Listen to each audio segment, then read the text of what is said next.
시험에 들지 않게 깨어 기도하라. 마음에는 원이로되 육신이 약하도다 하시고. 잘 아는 말씀이죠. 가장 중요한 순간에, 예수님이 가장 시급한 순간에, 가장 힘든 순간에, 가장 기도를 부탁하고 싶은 순간에 부탁했는데 제자들은 기도할 수 없었어요. 그 이야기죠 오늘. 그래서 예수님이 다시 말씀하시죠. 깨어 기도하라. 이해한다. 마음은 원하는데 육신이 안 되는구나. 우리의 마음 같죠. 우리 자신 같죠. 오늘 우리가 기도를 좀 회복하고 시작하겠습니다. 아유, 나 기도하는데요. 뭐 많이 하는데요. 그런 분 잘 없을 것 같아요. 기도를 하면 할수록 부족하고, 또 기도를 안 할수록 내가 기도를 안 한지 몰라요. 참 기가 막히죠. 하면 할수록 나는 기도가 이런데, 안 하면 나는 기도 잘하고 있는 것 같아. 그만큼 참 신비로운 세계가 기도의 세계고 영적 세계죠. 자, 그래서 오늘 제목은 깨어 기도하라. 제목 말씀처럼 했습니다. 오늘 이번 기도의 내용들을 아마 몇 주간 할 것 같은데요. 수요 기도회 때 그 배경되는 모든 근거적인, 당연히 하나님께서 말씀을 제게 주셨지만 그 배경은 우리 기도의 고전, 저번에 한번 설명드린 것 같은데 E.M. 바운즈, 개인적으로 꼭 혹시 책을 사보실 수 있으면 사보시면 좋을 것 같아요. 기도의 심장이라는 책은 우리 교회 뒤에 있고, 우리 교회는 없지만 기도하지 않으면 죽는다. 기도하지 않으면 죽는다라는 E.M. 바운즈의 기도 시리즈 책 가운데 이제 두 번째 책인가요? 그럴 겁니다. 한 6-7권 정도 있는데 아주 그렇게 안 두껍습니다. 그러니까 너무 겁내지 마시고 하루 바짝 읽으면 읽을 수 있고요. 이틀, 3일이면 충분히 읽을 수 있는 그런 책입니다.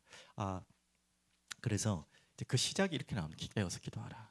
그 부분을 가지고 제가 묵상하면서 또 기도를 풀어야겠다. 기도를 해야겠다. 왜 그 책을 도움을 받았냐면 제가 잘 안 되고 제가 자신이 없어서 기도는 하는 것 같은데, 기도는 그래도 시간들은 많이 이렇게 저렇게 빼는 것 같은데 하면 할수록 이게 맞는가라는 질문이 많이 들고, 그래서 믿음의 기도의 거장 글들을 좀 참고하고 함께 좀 배워가면서 또 여러분께 나누는 시간을 가지려고 합니다. 그래서 깨어 기도하라. 오늘 본문의 내용은 아시니까요. 서론의 그대로입니다.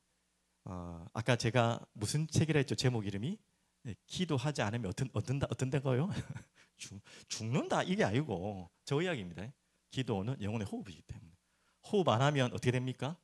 그거 똑같은 이야기예요. 호흡을 안 하면 죽는다는 건 누구나 다 아는데 기도는 안 하면 죽는다는 건 아무도 몰라요. 그게 참 심각한 이야기죠, 맞죠? 아무도 모르지 않겠지.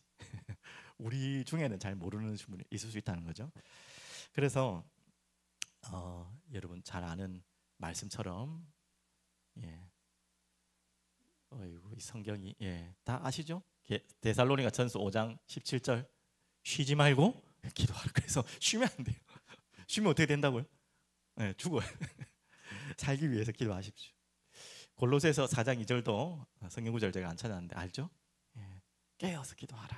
같은 이야기입니다. 기도에 우리가 깨어 기도해야 될 이유입니다. 그래서 제가 조금 인용한 말씀 그 책을 좀 읽어드리면 이렇습니다. 기도는 신자의 생명선이다. 이렇게 나와 있습니다. 사람이 숨을 쉬지 않으면 생명을 유지할 수 없듯이 신앙인도 기도하지 않으면 영적으로 죽어갑니다. 죽진 않겠죠 진짜로. 근데 영적으로 죽어가는 거예요.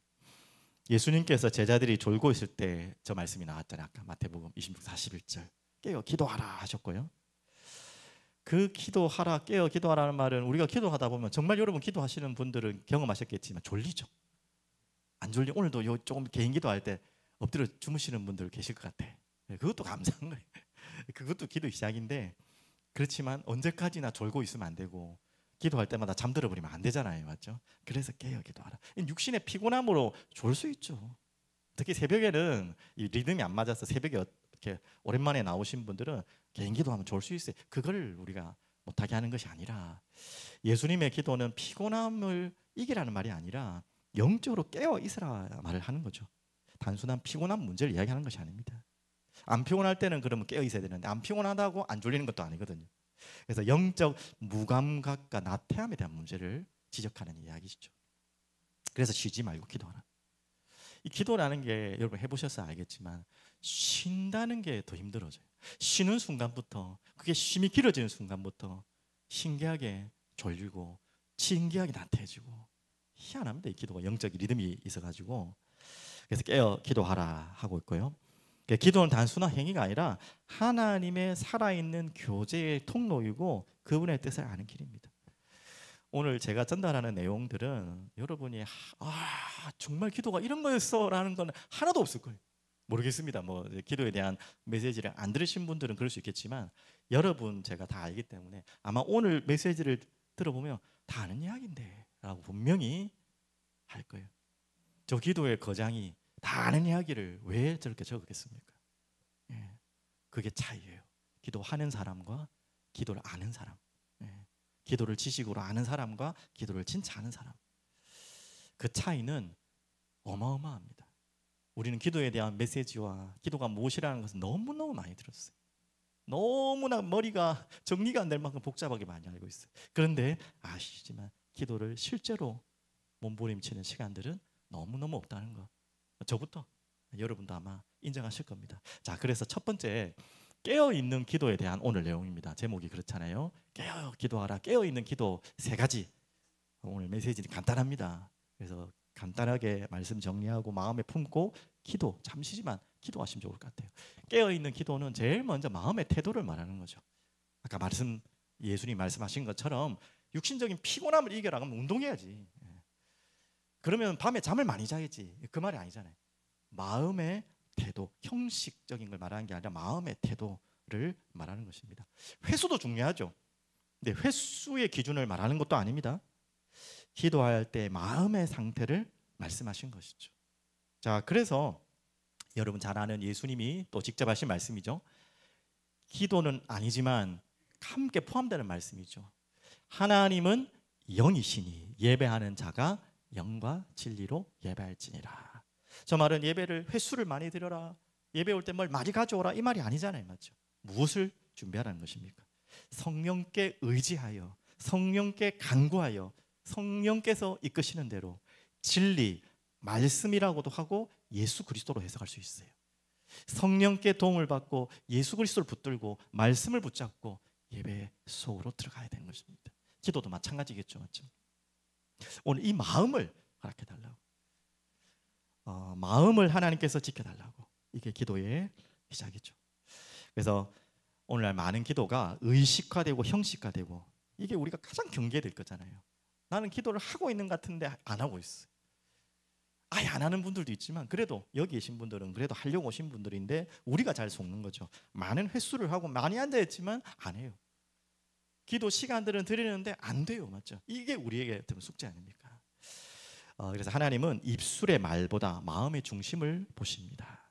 잘 아시는 것처럼 여호와께서 사무엘에게 이르시되 그의 용모와 키를 보지 말라. 내가 이미 그를 버렸노라. 사울을 이야기하는 것이고요. 내가 보는 것은 사람과 같지 아니하니 사람은 외모를 보니와 나 여호와는 중심을 보느니라 하시니라. 다윗을 찾아가는 사무엘을 향해 하신 말씀이죠. 뭐 기도하고는 연관되는 메시지 아니지만 우리가 적용할 수 있는 메시지죠. 바로 하나님은 어디를 보고 계신다고요? 여러분의 마음을 보고 계신다. 그래서 가장 우리가 주기도문 배웠겠지만 중요한 기도의 시작은 뭡니까? 진실한 기도예요. 솔직한 기도예요. 진실하고 솔직한 마음으로 주님 앞에 나오는 어린아이 같은 기도를 하나님은 기다리시죠. 그래서 깨어있는 기도는 정신적으로 준비된 상태에서 하나님께 집중된 마음으로 드리는 기도입니다. 기도는 무의식적으로 반복하는 것이 아니라 이게 중언부언이죠. 중언부언 말고 의식적인 교제라는 거예요. 그래서 하늘에 계신 우리 아버지한테 뭐 중얼중얼 하는 사람이 아들이 어디 있습니까? 진심으로 솔직하게 아기처럼 연약한 모습 그대로, 부끄러운 모습 그대로 진실하게 오잖아요. 그 아버지와의 관계가 이상하지만 않다면, 정상적이다면 그렇잖아요. 그래서 의식적인 교제예요, 교제. 그래서 마음이 중요한 것입니다. 그래서 잘 아는 우리 기도의 중요한 모델적인 말씀이죠. 나의 반석이시오 나의 구속자이신 여호와여, 내 입의 말과 마음의 묵상이 주님 앞에 연락되기를 원하나이다. 오늘 이런 고백은 내 마음이 주님께 진심으로 전달되기를. 하나님 다 아시잖아요. 중심을 아시기 때문에 여러분이 막 화려한 많은 말을 듣는 분이 아니라 여러분 마음의 중심과 여러분 마음의 진실함을, 솔직함을 들으세요. 그래야만 들으세요. 어떻게 보면 그래야지 하나님께서 반응하세요. 가짜를 하나님은 듣지 않으세요. 자, 그러면 두 번째, 깨어있는 기도. 첫 번째는 마음이고요, 마음의 태도였고, 두 번째는 좀 실제적이죠. 구체적이면서 간절해야 된다. 구체적이면서 간절해야 된다. 예수님은 중언부언하지 말라라고 또 반복돼서 말씀드리지만 기도에 주의해야 될 거 있죠. 사람 앞에서 하지 마라. 그게 뭡니까? 그게 의식적이고 형식적인 거잖아요. 그리고 중언부언하지 말라는 말은 똑같죠. 뭐 의식적이고 형식적인 것과 연결되지만 또 무엇입니까? 막연한 그냥 막연한 기도, 막 그냥 자기 마음에도 없는 그냥 해야 된다고 하는 게 뭐 주문 외우듯이 하는 그런 거 있잖아요. 그거 하지 말라는, 구체적인 간구를 하나님께 드리라는 것입니다. 그래야지 또 연결되겠죠. 간절해질 수 있겠죠. 구체적으로 드려져야지 간절해질 수 있죠. 여러분, 제가 뭐 대단하다고 맞죠? 있는 그대로, 힘든 것 그대로 구체적인 것을 간구. 자, 여기에 우리가 하나의 이제 뭐가 딱 막히는 게 있잖아요. 육신적인 기도, 매일 내 거 이런 기도 하나님 좋아하시 않는데, 맞아요. 그거는 이제 조금 이따가 할 기도고, 일단 지금 내가 힘든 거, 필요한 거, 답답한 거, 외로운 거, 지금 당장 필요한 거 해야죠. 그걸 어떻게 안 합니까? 맞죠? 그래서 조금 더 예를 들면 그냥 추상적인 기도 있잖아요. 추상적인 막 그냥 뭐 그냥 우리 교회 그냥 모든 성도님들 다 건강하게 해주세요. 맞죠? 이거 좋은 길, 이게 나쁘다는 게 아니에요. 하지만 좀 더 구체적으로 되면 여러분이 생각하는 누군가를 두고 하나하나 기도하는 거죠. 여러분 정말 기도가 다릅니다. 저도 부끄럽지만 그럴 때가 많아요. 막 기도가 막 형식적으로 하려면 그냥 1구역, 2구역, 뭐 우리 전체 기도할 때는 제가 시간이 없어서 그렇게 하지만 혼자 있을 때도 그럴 때 있다니까. 바쁠 때 빨리 뭐 기도하고 가야 될 때는 1구역, 2구역 뭐 그냥 어린이 이렇게 그냥 추상적으로 해버려. 그렇게 기도하는 것도 뭐 틀렸다고는 할 수 없지만 그런 기도와 누군가를 만나고 나서 대화를 한참 했어요. 한참 했는데 그분의 지금 어려움을 제가 이야기를 들었어요. 아니면 그분의 뭔가 부탁을 내게 들었어요. 이런 이야기들을 막 들었단 말이죠. 그거를 가지고 엎드려서 기도하는 거랑 다른 거죠. 맞죠? 무슨 말인지 알겠죠? 내가 들은 것도 다르고 내가 들은 게 다르기 때문에 그걸 위해 기도하는 것도 다르죠. 하나님도 마찬가지. 하나님 모르시진 않겠지, 당연히. 우리가 뭐 구체적으로 안 하신다고 구체적으로 모르시겠습니까? 하지만 하나님은 구체적으로, 그리고 그래서 간절히 하기를 원하십니다. 제가 그 이야기를 상세하게 듣고 기도를 한다면 간절해지겠죠. 구체적으로 들었기 때문에. 저도 기도를 도와주는 입장에서 기도를 하는 대상에서 그렇게 되는데 안 그렇습니까? 여러분도 마찬가지. 여러분 구체적으로 간절하게 하나님께 구하시는 그런 기도를 여러분 시작하시길 바라겠습니다. 그래서 성경 구절 몇 구절만 보시면, 또 기도할 때에 여기 나와 있죠. 이방인과 같이 중언부언하지 말고 그들은 말을 많이 하여야 들으실 줄 생각하느라. 그는 이 기도는 아시다시피 이 중언부언하는 기도는 기도를 받는 대상에게 관심이 없고요, 내가 기도하는 걸 보는 대상에게 관심이 있는 거죠. 맞죠? 그것으로 기도할 필요가 없는 거죠. 자, 그러면서 너희가 내 이름으로 무엇을 구하든지 내가 행하리니 이는 아버지로 하여금 아들로 말미암아 영광을 받으시게 하려 함이라. 왜 이런 말씀하셨겠습니까? 구체적으로 간절히 기도하라는 것입니다. 또 그렇게 기도할 수밖에 없는 이유, 그렇게 마음이 오는 이유는 분명히 나왔죠. 구하든지 내가 행하리니, 내 이름으로 무엇을 구하든지 행하리니.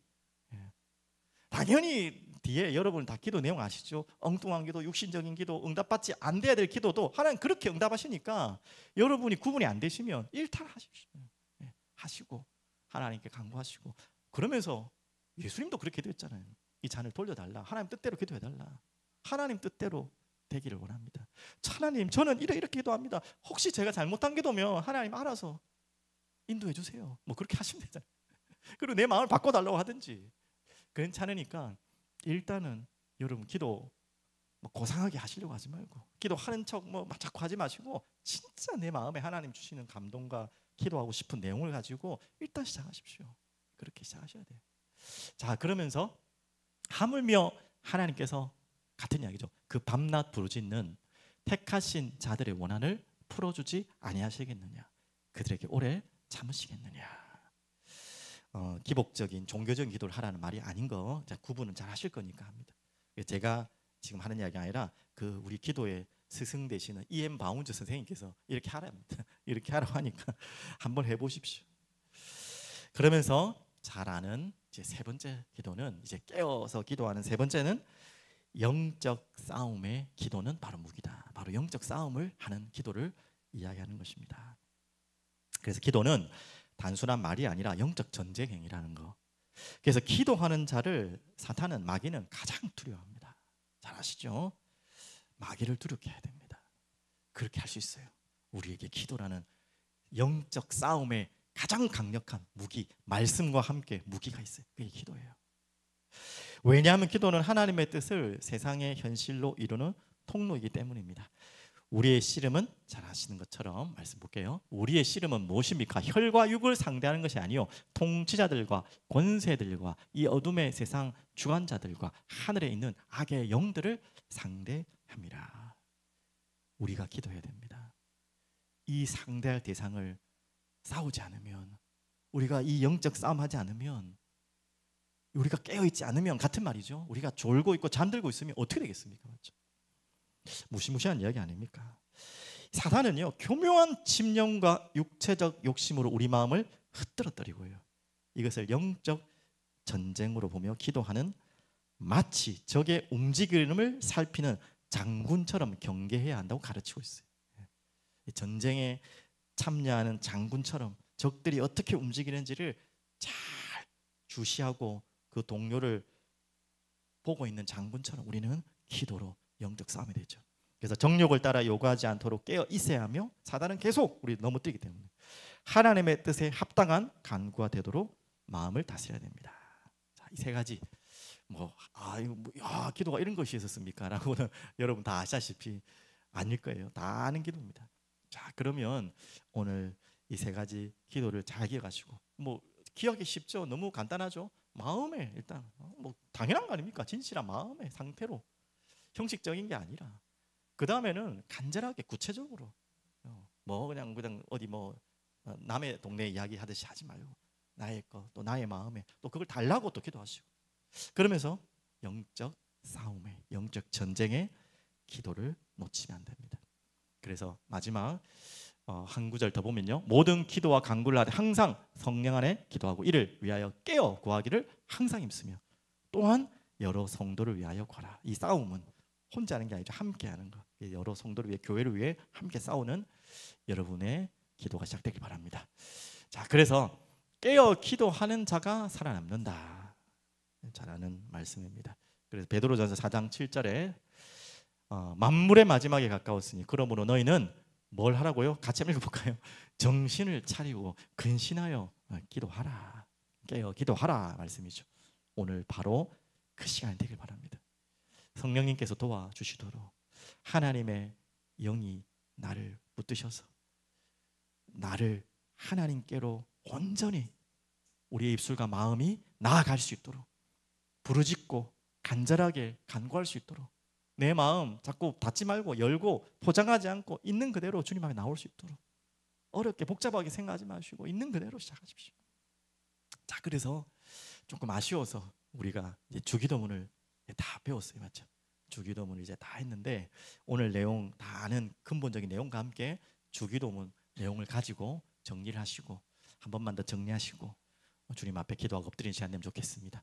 주기도문의 처음과 끝은 말씀 나온 것처럼 하나님께 영광이에요. 모든 목적 하나님께 영광. 우리가 사는 목적, 우리가 모든 살아가는 이유 목적 하나님께 영광. 자, 그래서 한번 볼까요? 자, 그러므로 너희는 이렇게 기도하라 하고 시작했죠. 하늘에 계신 우리 아버지요. 이제 이렇게 딱 떠올라야 되죠. 하늘에 계신 우리 아버지. 그러니까 중언부언 할 필요가 없는 거예요. 막 외형적으로 외식적으로 할 필요 없어요. 누가 부모가 자식 앞에서 막 형식 차리고 합니까? 맞죠? 하지만 우리 아버지라고 해서 만만하게 보지 말아요. 가볍게는 보지 말라는 거예요. 하늘에 계신 분이, 멀리 있는 분이 말하는 게 아니라 전능하신 분, 모든 주권을 가지시고 있는 그분, 이 이름이 거룩히 여김을 받으시오며, 여호와의 이름을 경홀히 여기지 말고 그 이름을 높이는 그 이름이 우리에게 이제는 예수란 이름으로 찾아왔지 않습니까? 그 존귀한 이름. 그 이름을 붙들고 그 이름의 영광을 위하여 우리는 사는 것입니다. 자, 그래서 나라가 임하시오며, 통치 기억나시죠? 그래서 가장 핵심, 우리가 하나님이 통치하시려면 먼저 되어질 게 있어요. 뭐 해야 되죠? 우리가 먼저 두 손 두 발 들어야 돼. 항복해야 돼. 항복하지 않는 나라는 아직까지 전쟁터예요. 항복해야지 그 다음에 통치가 되는 거죠. 항복하는, 그래서 하나님의 나라, 주의 뜻, 성삼위 하나님의 구원 계획이 이 땅에 이루어지는 하나님의 나라, 그 뜻 같이 연결돼서 하나님 나라 그 뜻이 이루어지도록, 그리고 땅에서도 그 뜻이 이루어지도록 같이 기도했죠. 자, 그러면서 우리에게 일용할 양식을 주시옵고, 가장 사실적인 기도, 매일 주를 의지하고 매일 주님이 주신 것에 자족하고 만족하고 감사하고 기뻐하고 의지하고 감사하고, 나 뭐 이것밖에 안 줍니까? 맨날 이것밖에 안 줍니까? 아니라 주신 것에 감사하고 내가 있는 자리에 하나님 허락하신 것에 자족하고. 자, 그러면서 우리가 우리에게 죄 지은 자를 사해 준 같이 우리 죄를 사해 주옵시고, 이제 용서라는 중요한, 어떻게 보면 가장 큰 숙제일 수 있죠. 우리가 용서받을 수밖에 없는 죽을 죄인이라는 걸 먼저 알고 있어야 되고, 그런데 용서받은 죄인이란 거예요. 용서받은 의인이 아니에요. 이번에 그 우리 구원론 보시면 잘 이제 나올 겁니다. 의인이자 죄인이다. 용서받았어요. 그래서 칭의 하지만 죄인이. 그런 은혜 받은 자가 해야 될 게 뭐라고요? 의무예요. 권유가 아니라 명령입니다. 다른 사람을 용서하라, 그렇게 말씀하셨죠. 자, 그러면서 우리를 시험에 들게 하지 마시고 다만 악에서 구하옵소서. 두 가지를 제가 이야기했습니다. 시험에 들게 하지 말게 미리, 우리가 시험에 빠지기 전에 일단 안 빠지는 게 중요하잖아요. 미리 예비하는 기도를 드리시면서 그 시험 당할 자리를 피하고, 또 예수님과 동행하고, 누가 옆에 있는 게 너무 중요하다. 예수님과 항상 동행하면 넘어질 일이 없잖아요. 넘어져도 상관없고, 그러면서 공동체, 악에서 구하옵소서. 이미 걸려든 문제, 완전히 넘어진 문제를 어떻게 합니까? 빨리 자복하고 하나님께 회개하고 주님께 통렬히 잘못을 구해야겠죠, 맞죠? 그러면서 영적 싸움을 계속 싸워 나가는 거예요. 또 넘어질 거거든, 또 건들 거거든. 그쪽으로 영적 싸움 하면서 또 공동체, 이 부분을 여러분 마음에 품으시면서 마지막 이번 주간 말씀하셨죠. 대개 나라와 권세와 영광이 아버지께 영원히 있사옵나이다. 영광, 하나님께 영광 돌리는 인생, 그게 기도의 모든 핵심입니다. 우리의 모든 삶의 목적의 이유입니다. 하나님, 나를 통해, 우리 교회를 통해, 우리 가정을 통해, 우리 아이들을 통해 하나님 영광을 받아 주시옵소서. 이게 우리의 모든 본질의 기도거든요. 이게 진짜 중심으로 오면 끝나는 거예요. 근데 어떻게 우리가 영광을 돌립니까? 우리는 영광 돌릴 수 있는 존재가 아니에요. 영광 돌릴 수 있는 유일한 방법은 주의 영광이 내게 임하여, 맞죠? 말씀이 육신이 되어 우리 가운데 거하심에, 요한복음 1장 14절, 우리 가운데 거하심에, 기억나십니까? 크리스마스 메시지 굉장히 중요한 거예요. 우리 가운데 거하심에, 우리 가운데 장막을 친다는 거예요. 장막. 하나님의 영광이 구약에 어디에 임했다고요? 성전에, 그 전에 장막에, 성막에 하나님의 영광이 임해서 임재가 임했다는 거예요. 그런데 그 영광이 그리스도를 통해 어디에 임했다고요? 우리 가운데. 바로 그 그리스도가 하나님의 영광이잖아요. 눈에 보이는 실제 본체잖아요. 그 영광이 우리 가운데 거하시며 은혜와 진리가 충만하더라. 이제 그로 인해서 우리가 하나님께 영광 돌리는. 그래서 오늘도 기도합니다. 하나님의 영광, 아니 이미 임했죠. 당연히 하나님 나라, 예수 그리스도의 성령 이미 임했죠. 오순절 강림 이후에 예수 믿는 모든 자리 임했죠. 또 임해달라는 그런 말이 아니라, 또 오늘도 하나님의 영광이 나에게, 내 삶에, 우리 아들들의 가족의 가정에, 이 교회에 임하여 달라고. 성령이 충만함의 비밀과 같이 연결되는 것이죠. 역사해 달라고. 그렇지 않고서 우리는 하나님 영광 돌릴 수 있는 존재가 아니에요. 그것으로는 영광 돌릴 수 있어요. 하나님 그렇게 나를 사용해 주시고, 할렐루야, 아멘, 맞죠? 하나님을 찬양하고, 아멘도 하나님을 찬양하는 고백입니다. 모든 것 하나님의 말씀이 그대로 될 줄 믿습니다 라는 말이 곧 하나님의 전능하심을 높이는 고백이잖아요. 그 아멘 하는 자를 통해 하나님은 영광 받으시는 거예요. 하나님의 말씀에 귀 기울이지 않고 하나님의 말씀을 무시하고 아멘하지 않는 자를 통해 하나님의 영광을 받으시지 않으시죠. 하나님의 말씀에 완전히 순종하고 아멘하는 그 자를 통해 하나님의 영광 받으십니다. 그곳에 하나님의 영광이 임하는 것입니다. 오늘 그렇게 주님 앞에 나와 기도하는 여러분 되기를 간절히 기도하고, 오늘도 이제 오늘은 뭐 미리 아시겠지만 오늘 이 말씀 이런 것도 다 있었나는 없을 거예요, 맞죠? 아는 다 내용들이에요. 하지만 아는 지식이 아닌 이제 실제로 들었던 모든 내용들을 가지고 우리가 그 내용을 막 풀어내는 게 아니라 그 마음의 바탕을 가지고 하나님 앞에 교제하시고 있는 모습 그대로 진실하게 솔직하게 지금 가장 필요한 것부터 해서 그것이 정말 하나님의 뜻과 맞도록 맞는 걸 찾아가도록 그렇게 오늘 기도하는 여러분 되기를 간절히 하나님께 저도 기도하고 같이 기도해 주시기 바라겠습니다. 우리 함께 기도하겠습니다. 살아계신 주님 감사합니다. 찬양합니다. 오늘도 주님의 말씀을 기도의 말씀을 들었습니다. 이제 들은 말씀이 지식으로 끝나는 것이 아니라 실제로 우리 사랑하는 하나님과 성삼위 하나님과 실제로 마음을 나누고 교제할 수 있도록 그분께 엎드리고 나아갈 수 있도록 잠들어 있는 우리의 마음과 영혼을 깨워주시고 하나님과 교제할 수 없는 많은 하나님 막혀있는 담과 그리고 묶여있는 모든 것들에서 해방케 하시고 자유케 하시고 열려지는 시간 되게 하셔서 성령님 도와주시고 우리를 주님의 그 놀라운 세계로 이끌어 주시옵소서. 감사드리며 예수 그리스도 이름으로 기도합니다. 아멘.